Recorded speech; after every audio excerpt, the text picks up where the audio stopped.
Beleza? A gente já está ao vivo aqui no Instagram do Instituto Na verdade, é o perfil do artista Clécio Penedo.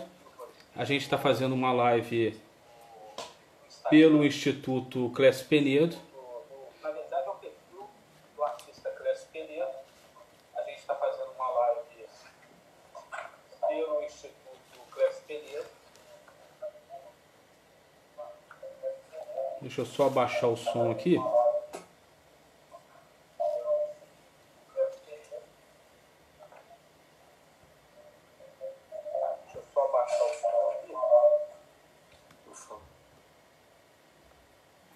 Beleza, gente. Eu vou aceitar aqui a Ronaldo.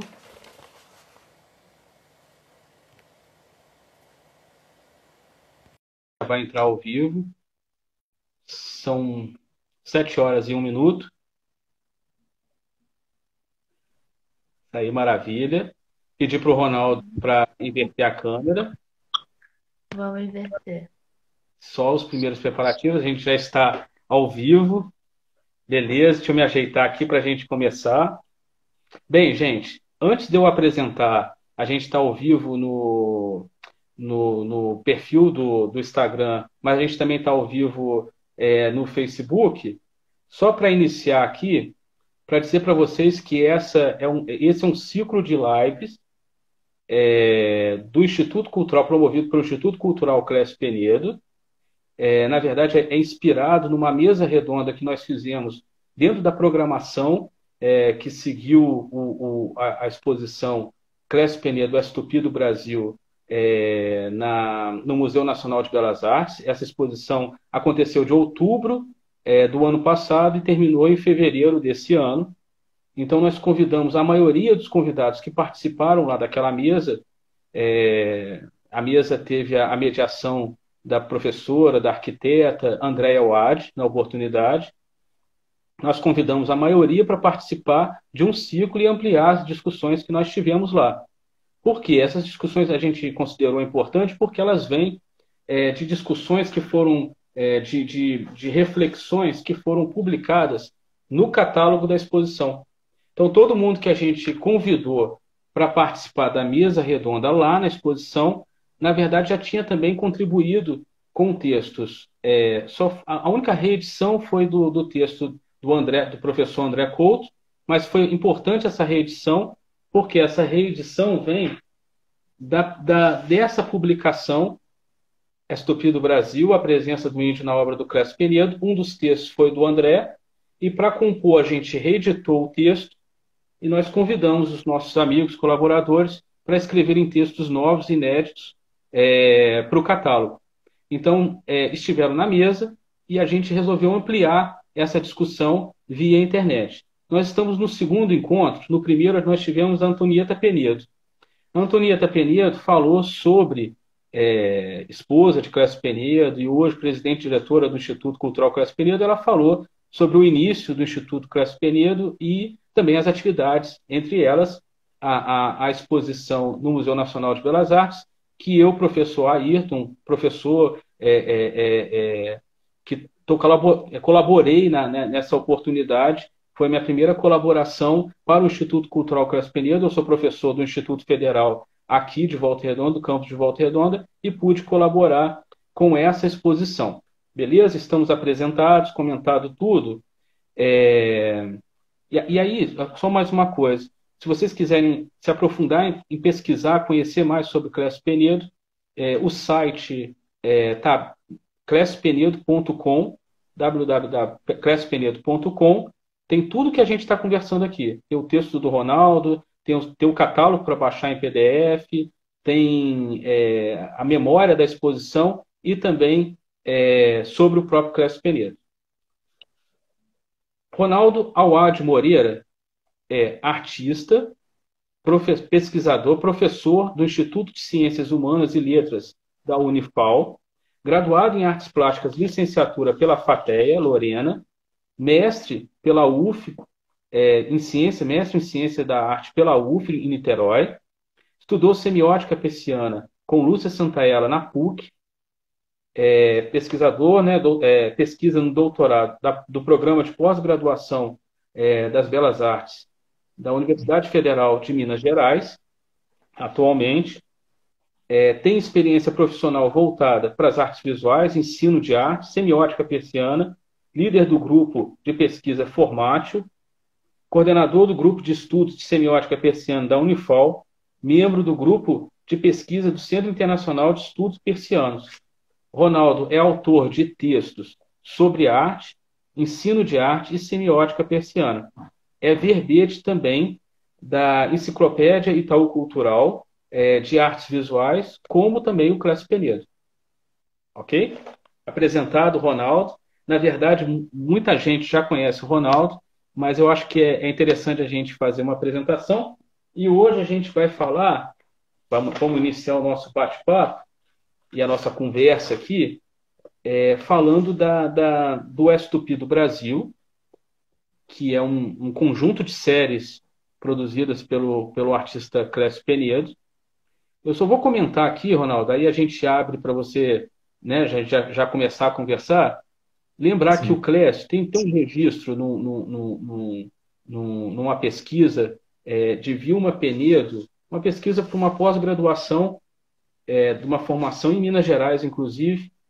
O Clécio presta um depoimento, faz um comentário sobre esse momento, o que disparou essa motivação inicial para ele trabalhar essa série, que tem como característica, a gente falar assim, a grosso modo, rápido, o que caracteriza a série, num geral, é a presença da figura do índio.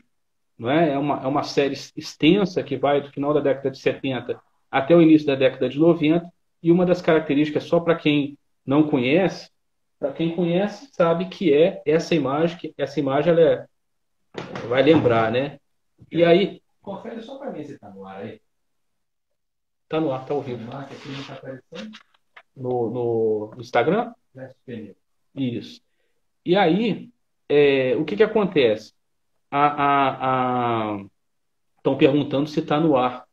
Mas está no ar, o André, porque tem gente até comentando. Alexandra Custódio, tá? Me dá só o arroba para eu poder achar aqui para nós. @ Clécio Penedo. Clécio Penedo? Tá. Isso, beleza. Nesse livro, nessa pesquisa, ele comenta, só para a gente abrir a conversa, ele comenta que chegou na mão dele, num ateliê que ele trabalhava. O Clécio também tem essa característica de ter tido sempre ateliê aberto no decorrer da vida dele. Chegou à mão dele uma publicação que era da Tradição, Família e Propriedade. E essa publicação era uma publicação que falava sobre padres, sobre sem terra e sobre indígenas, sobre índios. E ele ficou muito indignado com a publicação. Ele achou que era uma peça de publicidade, que dava publicidade para uma coisa que era muito equivocada, e aí ele resolve dar uma resposta para isso. E aí ele vai pesquisar. A característica do Clécio é essa, ele vai buscar, ele relata que ele foi buscar, né, conversar com Orlando Vilas Boas, com Edmilson Martins, leu os livros dos indigenistas brasileiros, poetas, pessoal da literatura, fez uma pesquisa naquela época, né, para entender um pouco sobre o tema. Só que, ao mesmo tempo que ele estudava, ele fazia suas anotações, e as anotações dele visuais, ele relata nesse texto que essas anotações começam a gerar as imagens que vão ser as primeiras séries do Estupi do Brasil, a campanha publicitária, os selos, enfim. Eu acho que aí é nesse momento, em 1979, que o Ronaldo conhece o Clécio Penedo, não é, Ronaldo? Boa noite. Boa noite a todos. Obrigado pelo convite, Antonieta, Ayrton. Meu contato com o Clécio começa no iniciozinho de 1979. Ele estava expondo, ele tinha feito uma edição da exposição da Macunaíma no espaço em Barra Mansa, chamado Ponte de Ação Cultural. E a gente começou a conversar, ele falou: olha, meu trabalho está exposto aqui em Barra Mansa. A gente combinou um sábado, eu fui lá, a gente passou a tarde conversando sobre o trabalho. E a partir daí, toda a produção que o Clécio fez, a partir desse período, eu acompanhei atentamente, né? Vi todo o processo de criação, os estudos, né? Todo o trabalho que ele fez a partir de 1979. Nós nos reuníamos sempre, eu e o Alex Gama, uma vez por semana para conversar. Um falava do trabalho do outro, a gente fazia uma espécie de análise crítica, né? E foi um ano bastante importante, assim, o ano que eu conheço, passo a conviver com o Clécio. Muita coisa acontece no Salão Nacional, premiação dele no Salão Nacional. Eu entro no Salão Nacional, o Alex também. A gente tem a gente estava com uma convivência muito estreita mesmo, né? Vivendo muita coisa boa, né, que aconteceu naquele ano. Isso é 79 e 78 ele está levando uma exposição. 79, esse momento que você encontra o Clécio, ele está abrindo uma exposição no PAC, trazendo uma que veio da Galeria Macunaíma, correto? É aquela exposição que teve uma repercussão muito grande, né, crítica, né, no Rio, essa exposição dos selos, né? E ele traz vamos dizer, ele faz uma edição para esse espaço de Barra Mansa. Uhum. E a exposição teve uma repercussão forte, essa. O Apoena, né, aqui atrás o selo e a campanha aqui no canto, né? Sim. Campanha publicitária. Beleza, aí você conhece, no texto está isso, que você conhece o Clécio nesse momento, e aí tem essa coisa do ateliê, né, Ronaldo? O Clécio tinha essa característica de ter o ateliê sempre aberto, né? Sempre. Você chegou algumas vezes eu já ouvi você comentando que não tinha essa coisa da porta fechada. Não, ele produzia e as pessoas chegavam, tomavam um café, conversavam, ele continuava ali na prancheta, não tinha aquele aspecto do ateliê fechado, né? Então, ele produzia continuamente, as pessoas chegavam, ele parava, conversava, mas não tinha aquele mito do ateliê, né? Aquela mitificação do espaço sagrado, né? Não tinha isso. E do segredo, né? Ele trabalhava de domingo a domingo, né? Raramente o Clécio não estava no ateliê trabalhando, né? E o trabalho dele pedia, é um trabalho muito minucioso, muito pormenorizado, gráfico naquele momento, e os desenhos ele tinha que estar sempre continuando ali para aquela elaboração toda muito minuciosa, né? Mas era um espaço contínuo, né? Das pessoas entrando, conversando, né? Os amigos ali, era muito bom. E aí, no texto, você destaca, tem essa primeira fase do S2P do Brasil, que são os selos, tem a coisa da campanha publicitária, que é uma campanha fictícia tem alguém falando de saudades do ateliê, que eu não consigo, 446, Floresta Educadora. O pessoal está começando a comentar, 440, Floresta Educadora. E aí, na Domingos Mariano, você tem os selos, mas logo em seguida, em algum momento, você começa a acompanhar a produção do Clécio. Eu queria destacar aqui as capas da Time,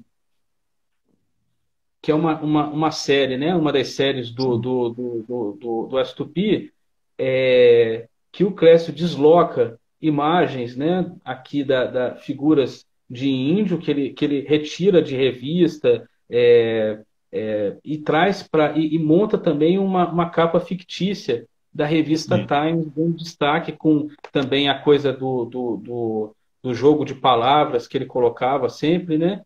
E aí isso é uma serigrafia. Sim. E aí você destaca lá no texto essa questão que aparece aqui no trabalho do Clécio, da reprodutibilidade, dos múltiplos. O Clécio, essas capas da Time foram feitas a guache, né? São feitas a guache, os originais em guache, e o Clécio depois passa por todo aquele processo. Ele vai fotografar, vai gerar um fotolito. E tinha uma pessoa muito competente ali perto de Floriano que executava de forma primorosa essas serigrafias, os encaixes todos, né? E elas eram feitas assim de uma forma. E o Clécio acompanhando sempre esse processo da reprodução, as cópias, né? Uma por uma, as que ele aprovava, que ele desaprovava. E ele tem esse Não, caráter, né, desse ele era contato muito, com a reprodutibilidade, né? ele era muito minucioso, né, nos detalhes, no cuidado. Ele programava os próprios catálogos, então ele ia ver as provas na gráfica, ele ia, enquanto o projeto gráfico, quer dizer, as primeiras cópias, as primeiras provas não estivessem boas, ele não aprovava. Então, ele tinha um controle, ele sabia, ele conhecia, né, o métier da gráfica, né, como é que funcionava. Então, essas serigrafias, as serigrafias em si são.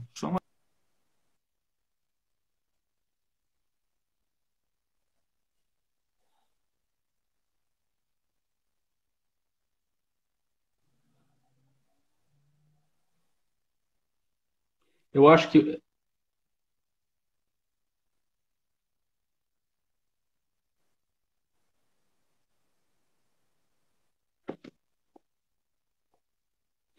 Ronaldo, perdão, para mim eu perdi um pouco. Desculpa, para mim eu perdi um pouco aqui. Para mim na live eu não estou ouvindo bem. Desculpa.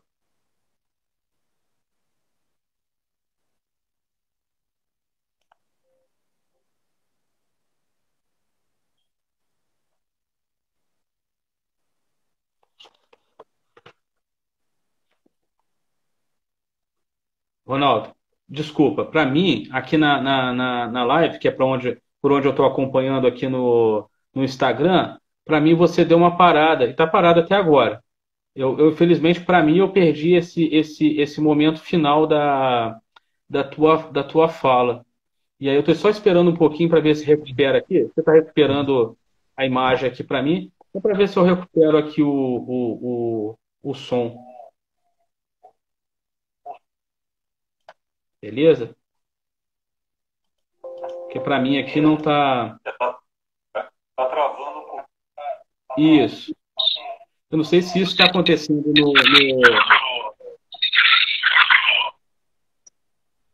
eu não sei se isso está acontecendo no Facebook, mas está acontecendo para mim aqui na live. O Cresto até falou lá que o Ronaldo saiu, que o Ronaldo está parado lá. É uma É. pena. Não, mas a gente vai conversando e o som sumiu. A gente tenta aqui. Vamos tentar prosseguir para ver Sim. se o Ronaldo, enquanto eu falo, o Ronaldo volta ali. Não sei, eu até perguntar para o pessoal que está aí ao vivo vendo, o Ronaldo, vocês ouviram o que o Ronaldo falou sobre o trabalho do Clécio agora na parte final? Quem está ao vivo aí, caiu aqui também, né? Beleza. Ver se a gente restabelece aqui aos poucos. Uhum. Mas o ponto que a gente não vejo o professor, alguém está falando lá, Cristiane Silva. O Rafael, o Rafael tá falando, Ronaldo, para você entrar na live de novo. Tenta desse jeito.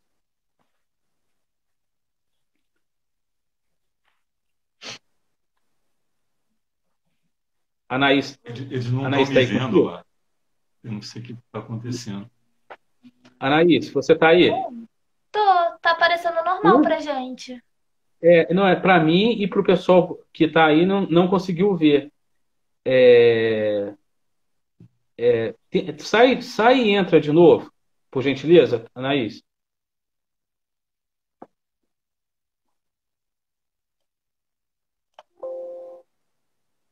Tá, não tem problema. Qualquer coisa, gente, a gente está ao vivo aqui no Instagram. Se não tiver, tá melhor, né? O pessoal está falando que agora melhorou. Agora que eu pedi para sair, mas agora voltou agora está normal, né? Ah, que pena. Tá ok agora, né, Rafael? Vamos ver se o Ronaldo sai e ele entra de novo, porque para mim tá chamando o sinal de novo. Só para não perder quem está acompanhando aí, a gente está falando do trabalho do Clécio Penedo, a gente estava. A Ângela, desculpa, Ângela, é porque você não tem o Ângela no nome ali. Aí toda hora eu vejo Milen Penedo. Aí eu vou falar o nome,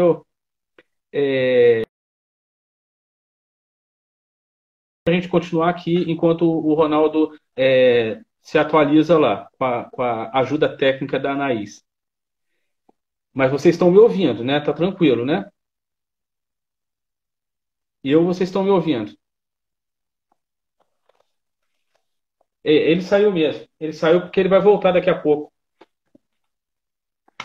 Aí eu já vou aceitar de novo aqui.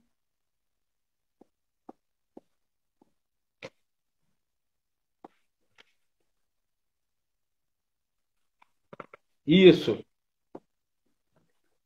O Ronaldo saiu.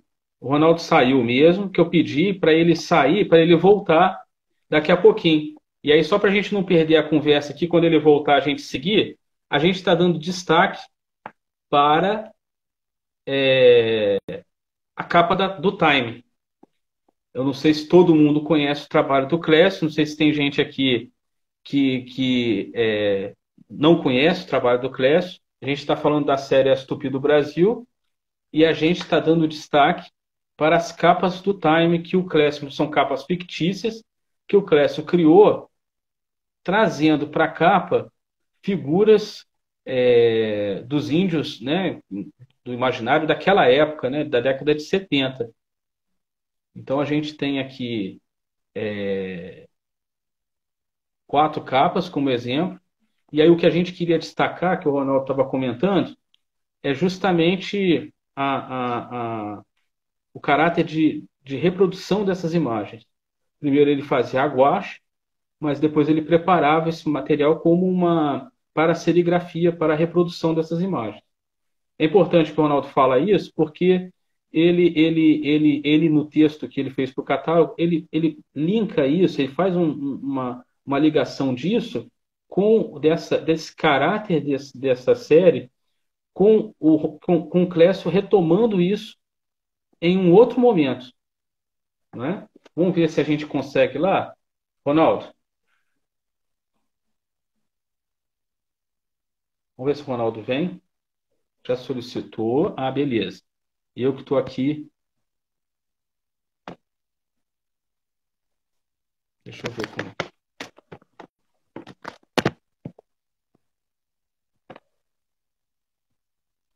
Solicita de novo. Solicita de novo. Ah, acho que eu já. Acho que agora vai. Vamos ver. Isso, Ronaldo. Inverte a câmera, por gentileza. Voltou, Ronaldo? Fala aí para a gente ver se você está com a gente. Bom. Vamos perguntar para o pessoal se tá tudo certinho. A gente está às 7h23.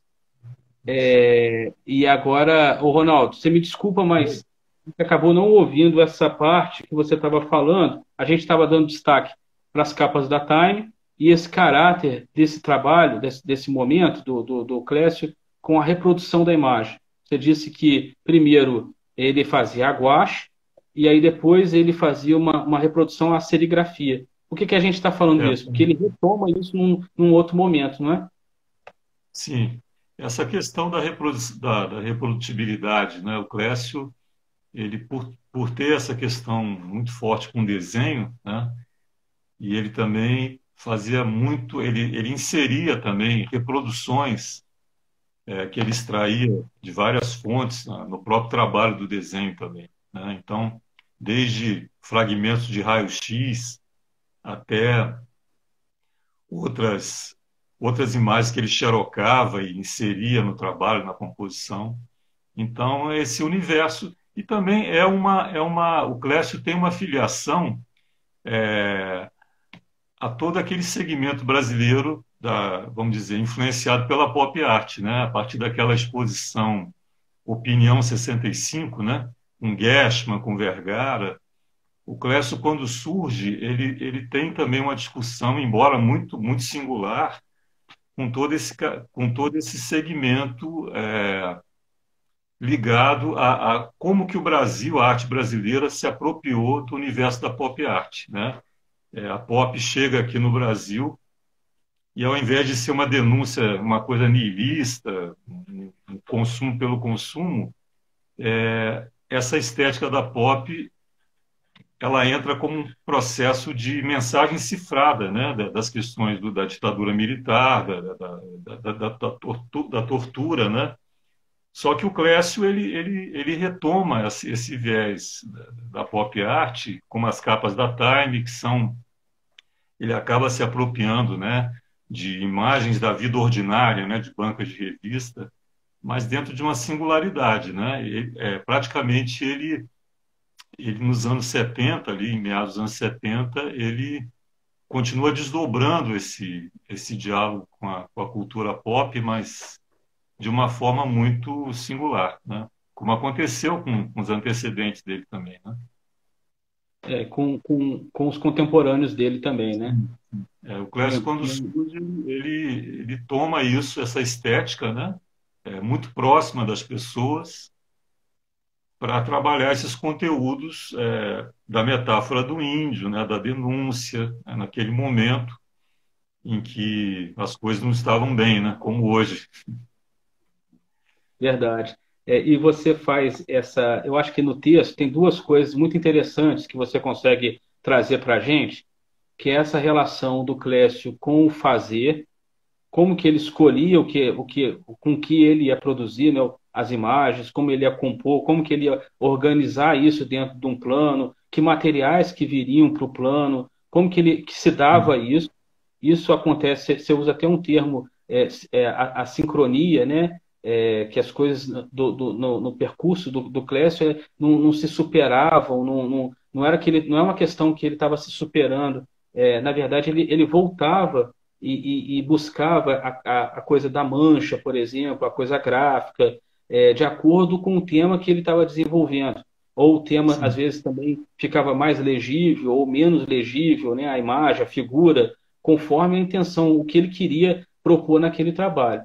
E esse é um aspecto, e sempre observando a vida, né, social, o desenvolvimento do país, as questões internacionais. Nessa época do Estupid do Brasil, dessa primeira fase, ainda parece uma coisa muito década de 70, que é o estrangeiro como a Coca-Cola, né? A Coca-Cola representando um imperialismo exterior, etc. Depois, numa segunda fase, ele vai dialogar com os ícones da história da arte. Então, eu acho que é interessante você trazer para a gente essa coisa que você comentou lá no texto da sincronia e do olhar que você teve a oportunidade de ter sobre um olhar panorâmico sobre o trabalho do Clécio. Não apenas na fase Estúpido Brasil, mas eu acho que quando você está do lado dele no ateliê e até no momento da catalogação do trabalho, você tem uma oportunidade de lançar um olhar onde você vê esses diferentes aspectos. Quando eu vou catalogar a obra do Clécio, o acervo pessoal dele, né, no ateliê, com aqueles gaveteiros de aço, né, foi em 2001, e nós dois juntos ali, eu dizia, Clécio, isso é aqui, isso é ali e tal, fomos ao Rio comprar aqueles papéis especiais para embalar tudo, né? E aí eu comecei a perceber que, até no texto que eu escrevi para a nota sobre um percurso gráfico, que é o texto que está no catálogo do Corpo Sem Cabeça, eu passo a reconhecer o corpo, né? O corpo existencial, o corpo político, que vai atravessando toda a obra dele, né? Então, um corpo muito legível nos anos 70, um corpo disforme depois nos Inominados, aquelas manchas, depois no Corpo Sem Cabeça também. E eu comecei a estabelecer, a gente começou a perceber diálogos de desenhos dos anos 60 com os anos 70, os geróticos, que até então, quando eu conheci o Clécio gostava muito, mas o interesse dele estava sobre Tem um um outro aqui. tipo um outro tipo de discurso, né? Mas Uhum. depois o caráter visceral dos geróticos é atualizado no Corpo Sem Cabeça, nos Inominados também. Então, o que eu Deixa eu chamo só de comparar aqui, Ronaldo. sim, Perdão. Tem um desses desenhos aqui, onde eu tô, que eu estou aqui no Instituto Cultural Crespo Penedo, e um desses desenhos está aqui. E só para quem está acompanhando, um exemplo do corpo sem cabeça, né? Essa imagem que está na capa do catálogo da exposição Corpo Sem Cabeça, também no Museu Nacional de Belas Artes. Só para sim. ilustrar o que você está comentando. Não, e a perspectiva sincrônica, o que que ela é? Ao invés de você trabalhar com um fase um, 2, 3, 4, 5, 6, você tem, por exemplo, os geróticos, e que ele chama para si, né? Os inominados, as carcaças. Então, por exemplo, o que que seria a perspectiva sincrônica? É, obras de vários momentos distintos, né? Década de 60, início dos 70, se reúnem por uma afinidade, né? Por uma espécie de atração e cria-se ali uma espécie de constelação ali, né? Então, por exemplo, eu falei com ele até no texto que eu escrevi, que se ele fosse fazer uma exposição inteiramente gráfica, né? Não haveria necessidade de colocar a sala dos anos 60, a sala dos anos 70, né? É uma relação de, por exemplo, você poderia pegar uma obra do início dos anos 70 e do lado dela uma obra do ano 2000, 2001, quer dizer, as relações que se estabelecem. Por isso que eu falei, a gente comentava muito a questão não é uma superação, uma sucessão de fases, né, de séries. As coisas vão se comunicando, fica tudo ativo, né? Nada morreu, ficou lá atrás, né? Então, no que ele retoma, por exemplo, os inominados, a carga visceral dos geróticos, ela é reativada, ela é atualizada, né? Ele não volta a fazer os geróticos, mas ele atualiza sob o impacto da obra Os Sertões, de Euclides da Cunha. Ele me dizia, a única forma que eu tenho para traduzir isso é a partir dessa coisa fragmentada, de músculo, de osso, né? Eu não quero construir uma narrativa, uma figuratividade legível para isso, né? E ele assume. Aí ele começa a trabalhar com piche, né? Com trapo, materiais também que ele vai formulando, composições com esses materiais, e depois ele vai plotar isso, né? Isso, quando vira plotter, impressão em plotter, um outro universo é revelado, né? Mais denso, mais sólido. Então, o Clécio, ele inclusive, a gente discutia até então que aquela placa de cobre, né? A matriz física, a partir da qual você reproduz as coisas, ela tinha se tornado líquida, no sentido de que seria uma matriz digital, né? Ele manipular as coisas e tal. E tinha todo um caminho pela frente, né? E uma discussão depois que eu tive com o Amador Pérez, que é um contemporâneo nosso, um grande amigo, um grande artista, que é uma discussão sobre o processo da reprodutibilidade hoje, né? Como é que isso acontece? Não há uma matriz física fixa, né? Você vai apanhando coisas e vai somando também. Então, a nossa discussão, infelizmente, né, o fio da vida, né, esses cortes que a gente presencia aí, mas é todo um trabalho que tinha muito, né, para poder acontecer ali, muitos conteúdos que a gente discutia, né? Então, Eu acho que esse olhar seu que você coloca, que hoje em dia ele ainda está, essa coisa cronológica ainda está presente nessa última exposição, Cresce Peneda Tupi do Brasil, lá no museu, no momento em que nós tivemos 3 salas no museu à disposição do trabalho do Clécio.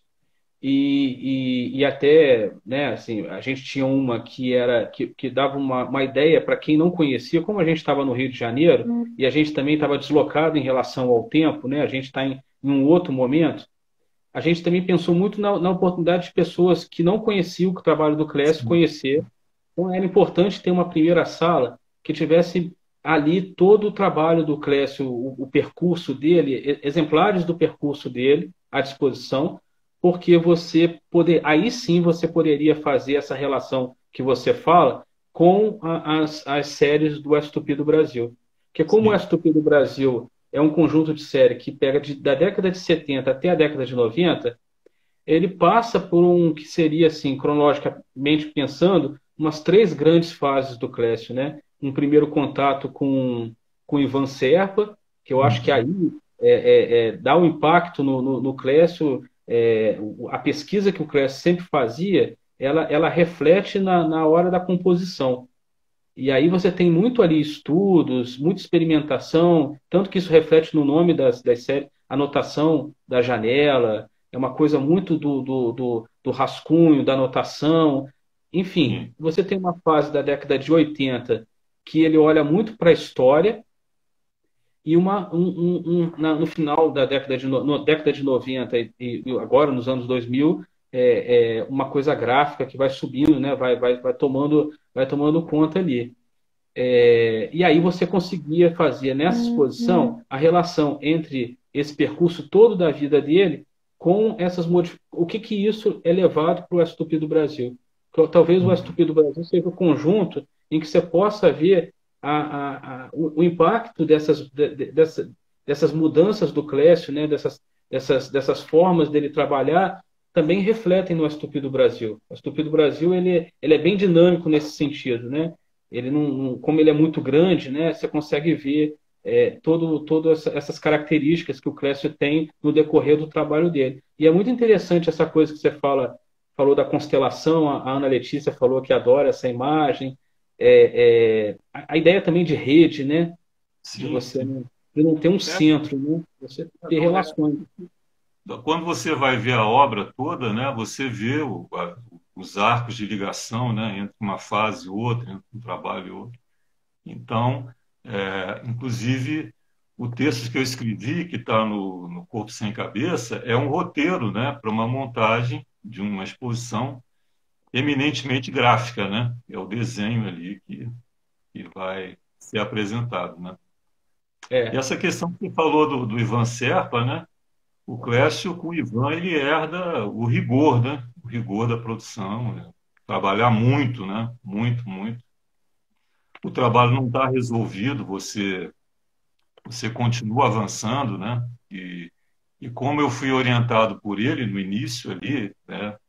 O rigor também da produção, né? De produzir muito para depois selecionar. Quer dizer, nem sempre você vai fazer cinco, você tem ideias, você trabalha cinco desenhos para uma ideia, essa ideia pede um desdobramento contínuo, vamos lá, troca de material, é esse, não é?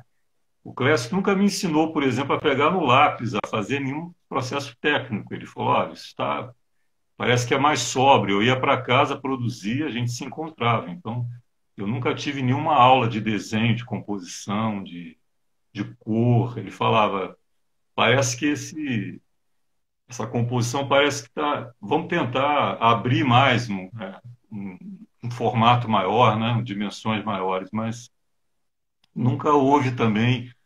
O Clécio tinha um pavor dessa coisa que vem marcando a técnica, né? O clichê da técnica, né? A forma de trabalhar o lápis, a tintazinha, parará, aquela coisa. Se fórmulas era óleo, pré-estabelecidas, né? Se era óleo que eu ia usar, esse óleo tinha que ser usado de uma forma que atendesse às necessidades do processo de criação. Quer dizer, não uma subserviência ao óleo. Claro que você tinha que ter uma noção de óleo, de terebentina, tudo bem.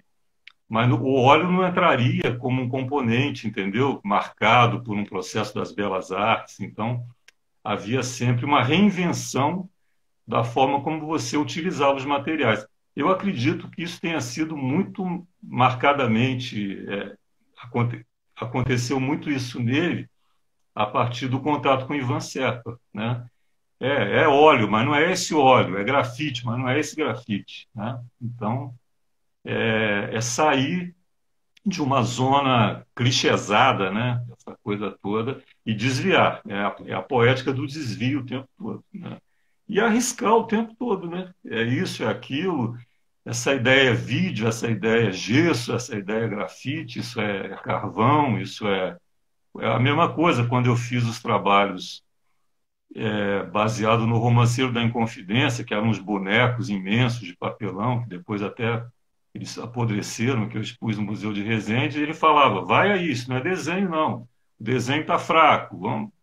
Eu comecei a fazer os tridimensionais, tudo fragmentado, e era sempre essa zona de risco, né? Que ela, é o que, e é o rigor que eu tenho com o meu trabalho até hoje, eu devo, né, a esse encaminhamento muito, o trabalho pede, o trabalho pede, o trabalho pede. Hoje a gente vê muito o artista e a arte, né? Naquele momento era a arte primeiro, né? Sem essa coisa vamos dizer, do estereótipo do artista, da boina, né? Do... A Que primeira vem muito, coisa era o trabalho, o que vem, resto não existia, era só o trabalho, só o trabalho. Então, que até vem muito, hoje, eu sinto, né, essa marca do rigor, né, de produzir, de a coisa não está boa, não está resolvida, né? E quando eu fui organizar o acervo dele, a gente foi fazendo também uma revisão de todo esse processo, né? Coisas que ele achava mal resolvida, mas por exemplo, elementos que ele tinha começado a desenvolver ali, que depois ele viu que ele resolve numa outra série, entendeu? Então, sempre um olhar para o processo, né? E como é que esses elementos que numa determinada época aquilo ali não importou muito, mas depois ganhou importância lá na frente. Então é processo o tempo todo, né? Mas a é, obra dele tem essa questão do corpo político, né? E que no Corpo Sem Cabeça, aquela visceralidade toda, né? E é uma série que ao mesmo tempo denuncia um desencantamento, né? Que eu acho que, né, você não pode, como artista, você não pode deixar de dizer as coisas, né? Então, o próprio título, né? Corpo Sem Cabeça. Então, havia ali todo um acompanhamento, né? Da história brasileira, né? Do nosso contexto, do descaso, né? De tudo, né? Quer dizer, não é um pessimismo do artista, não é nada pessoal, mas é uma reação a um estado de coisas que mudou muito pouco, né? Infelizmente. é. É até interessante você comentar isso, porque você passa por esses dois aspectos, né? Muito relacionado ao fazer do Clécio e como ele fica atento também às questões sociais, que eu acho que é até interessante a gente comentar isso, porque isso aponta para a próxima live. Quem vem na próxima live é o professor André Couto, e ele também contribuiu também, inclusive tem texto seu e do André no catálogo do Corpo Sem Cabeça. Eu acho que esses dois textos funcionam bem ali e a gente convidou de novo e aí o André, eu acho que destaca muito esse olhar da história, por ser um historiador, ele destaca esse olhar do Clécio para a história. Eu queria, Ronaldo, só para a gente. E aí, no finalzinho do texto aqui, né, olha, deixa eu achar aqui. Olha só, no penúltimo parágrafo você fala da visão sincrônica, né, gradativa, pois fazendo presente afastou, portanto, a possibilidade de compreendermos essa produção como uma sucessão de superações, que era isso que você comentava. E o último Sim. parágrafo, ao realizar suas últimas obras, Clécio parecia prever o estado em que hoje nos encontramos, que eu acho também quando o Clécio ele olha para a história, mas ele olha também para a vida, o cotidiano, a vida na cidade, a vida as coisas. Ele não tem um olhar também histórico ali, né, acima, que não vem junto, não está nas pessoas, enfim. E aí aqui, a contundência de As Tupi do Brasil, a obra-chave dessa exposição, posta em diálogo com outras de outras séries também nelas presentes, é uma reação a um contexto que infelizmente se estende, pontuado por contínuas, incisivas operações de desmontagem. O que seriam essas? Desmonte. Hã? Nesse momento, eu conversava muito com o Clécio sobre o teatro do Samuel Beckett, né? A questão da inominação do Beckett, de um olho que fala, de uma orelha que fala, o sujeito desaparecendo, né? Que voz é essa? De onde vem? Quer dizer, ele começa a perceber essa dissolvência, né? Esse desmonte, né? De referência, entendeu? De pontos de ancoragem, né? De segurança.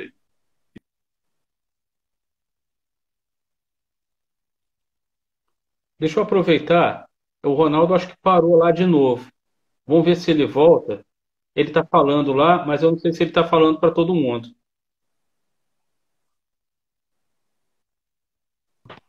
Desculpa, É, Ronaldo. é, Perdão, porque é a tecnologia. sim, Volta um pouquinho, porque eu acho que é. travou um pouco aqui para gente. Quando eu falo dessa operação de desmontagem, isso reflete um pouquinho não, né? Um pouco o que a gente conversava naquele momento da dissolvência do sujeito, né? Da ausência de ancoragem, de referência. Inclusive, quer dizer, o que o Clécio começa a fazer com a inominação, com aquelas manchas, aquela ilegibilidade, tem muito a ver com um momento em que aquele discurso anterior do índio, né, ali presente numa relação de embate com uma marca, etc., já não se tornava viável. Quer dizer, ele instaura a grande mancha, o grande corpo, né, que é disforme, né, como a própria condição daquele momento que a gente começou a conversar muito sobre essa questão da inominação, né, das ausências de referência, etc. Esse corpo, Nominados como até eu, o nome de uma série, né? inclusive o título que eu dou a esse texto que está nesse catálogo, da exposição que você curou, chama Corpo Sem Rumo, né? Quer dizer, Uhum. nos anos 70 havia talvez uma questão do coletivo, de uma referência, de pontos de diálogo e tal. O Clécio foi percebendo que isso foi se dissolvendo, e isso reflete muito no que ele passa a traduzir como imagem, né? Então, Uhum. dá para perceber como é que esse corpo, né? Ele passa a ser, ele passa a ser traduzido, né? Nas séries a partir começa uma dissolvência ali no Chibata, aquela figuratividade mais expressionista, cheia de massa, né? Aquelas É. línguas, aquelas figuras todas, né? Deixa eu pegar aqui um exemplo do. Aqui a gente tem. Deixa eu pegar um exemplo aqui. A Chibata aqui, ó. Você está falando exatamente desse momento. Aqui tem três. Começa Tem três. aí, por exemplo, você vê que ele constrói as composições parecem uma amálgama ali, uma junção de espaço, figura, né? A questão da massa do corpo ali, que vai cada vez mais se dissolvendo para migrar para o corpo sem cabeça, né? O tratamento gráfico muda, e não muda só para mudar, vamos fazer uma outra coisa gráfica, não é isso. Ele assume, o Clécio era muito livre nesse sentido. Você vê que na Chibata, a legibilidade da figuratividade, aquela anatomia toda que está no Estupid do Brasil, vamos dizer, ali nas capas da Time, né? O que acontece? Ele fala, não, eu vou buscar um novo tipo de tratamento gráfico para isso, né? Então, ele também não ficava preso a um padrão Clécio Penedo, né? Ele falava, não, eu vou, quer dizer, ele livremente ele retoma o expressionismo, né? Ele volta para o expressionismo, quer dizer, ele assume uma figuratividade expressionista que até então não estava presente no trabalho dele. Até falei com ele que tinha uma relação, essas postas, né, que essas figuras aí, me lembrava muito o barroco, né, do Aleijadinho, né, aquela coisa massa, né, aquelas camadas de peixe. E o barroco ele condensa, né, num núcleozinho oval, tem uma porção de coisa acontecendo ali, anjo misturado, quer É o dizer, mundo não tem ali, né? espaço de separação entre o anjo e a outra figura. E na chibata vocês podem observar isso, né? É uma concha, né? Em que você não consegue tirar a figura e o espaço, está tudo dentro de uma ambiência só, né? Então, Essa imagem que eu mostrei, inclusive, ela é muito assim, né? sim. Por E aí, coincidência, ela é. essa coisa, eu fazia uma figuração assim, e eu vou adotar um tom expressionista, mas foi necessário adotar, e adotou bem, né? Porque a- o resultado gráfico, o que ele consegue fazer com a massa de grafite para traduzir essas cenas é algo assim. Inclusive, foi exposto na Sala Carlos Oswald, né, na sala máxima gráfica do Museu Nacional de Belas Artes, né? Ficou ali. Ronaldo, a Mas gente está é a chegando. necessidade, Perdão. né? É necessário retomar a questão expressionista, mas não é o expressionismo, né, histórico, com todas as. Quer dizer, é o tom expressionista necessário para a tradução de um determinado. O Ronaldo parou de novo. É, enquanto ele vai retomando, ele parou de novo, mas vamos aqui. Faltam 10 minutos. Não, não, parou, Ronaldo, mas voltou. Motor. Falta 10 minutos. Eu só vou Sim. já adiantar, porque aqui no Instagram é contagem regressiva. Chega nos 10 minutos, daqui a pouco some. E aí, como a gente teve alguns problemas né, da internet, tudo, e o papo, pela audiência, a gente vai vendo que as pessoas vão chegando e vão comentando, e aí isso vai acontecendo, né? Não é uma coisa que a gente. Eu já queria deixar aqui um convite para uma segunda oportunidade a gente se a gente puder voltar a conversar sobre o trabalho do Clécio.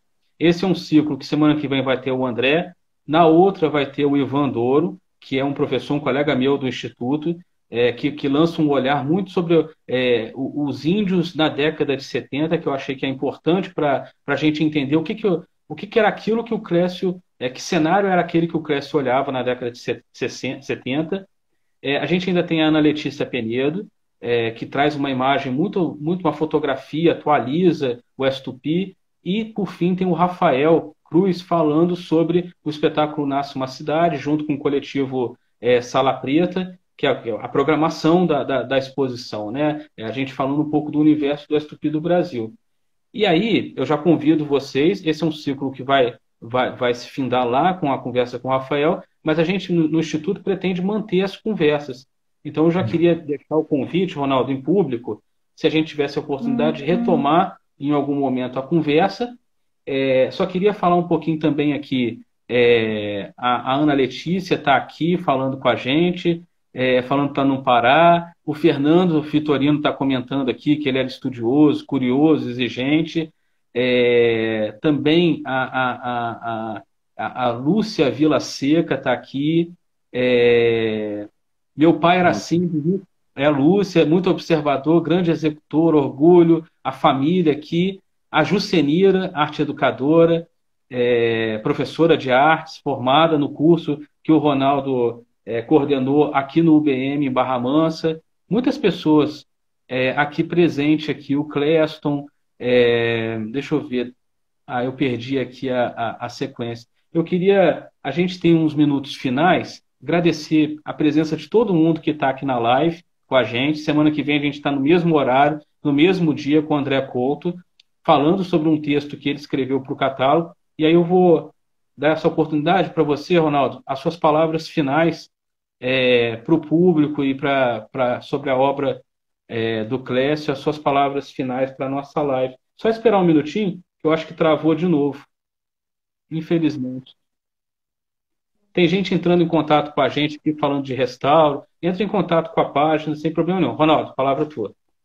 Eu quero agradecer o convite feito pela Antonieta, por você, para estar presente aqui nessa live, agradecer as pessoas que estão participando. E tem muita coisa, né, para conversar. Podemos até. Isso é assunto para um curso, né, sobre a Verdade. obra dele. Inclusive, o que eu tenho feito, quero deixar claro, as minhas publicações científicas, né? Eu escrevi Poéticas da Resistência para um livro chamado Narrativas sobre Tempos Sombrios, né? Eu falo da arte nesse período, dos anos 60, 70, e menciono ali a produção do Clécio, né? Em meados dos anos 70, essa produção pautada por uma contundência, né? Em reação àquele período vivido ali.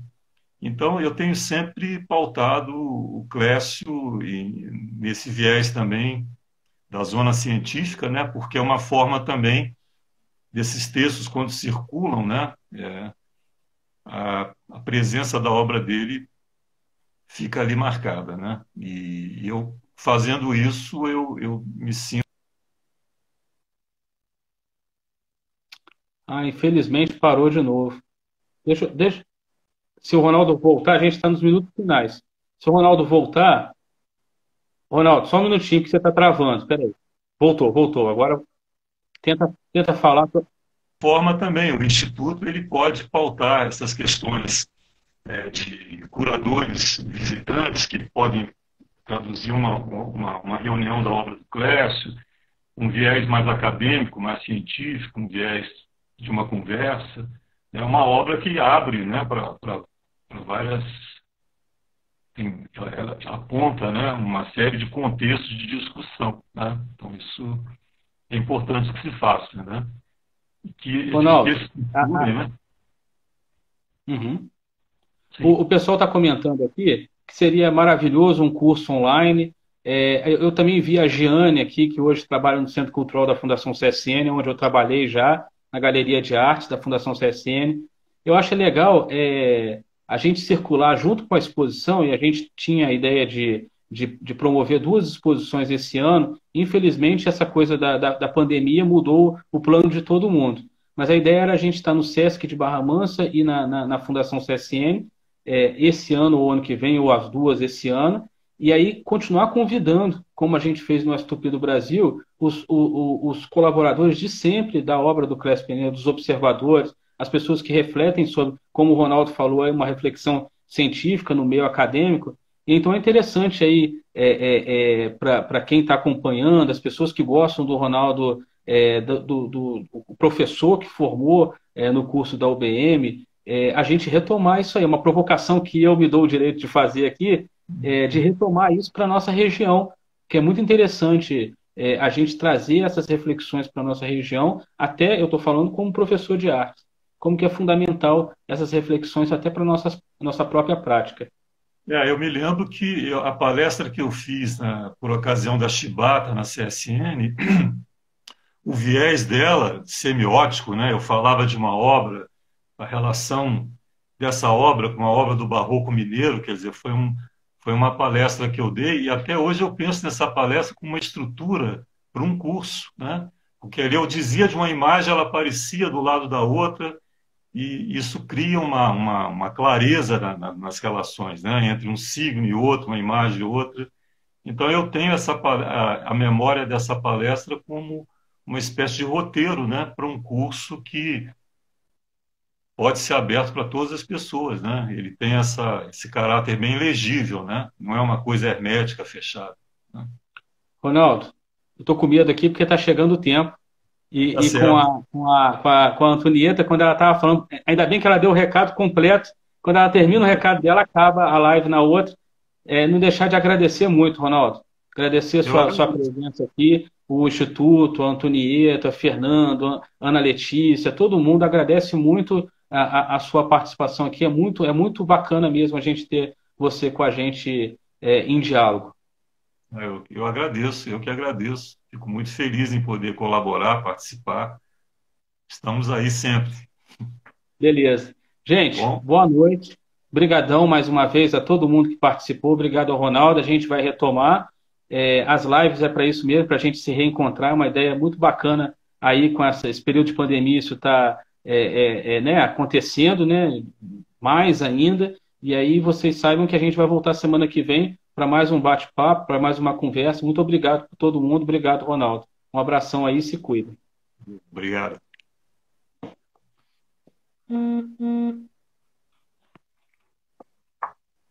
Tchau. Tchau, Anaí.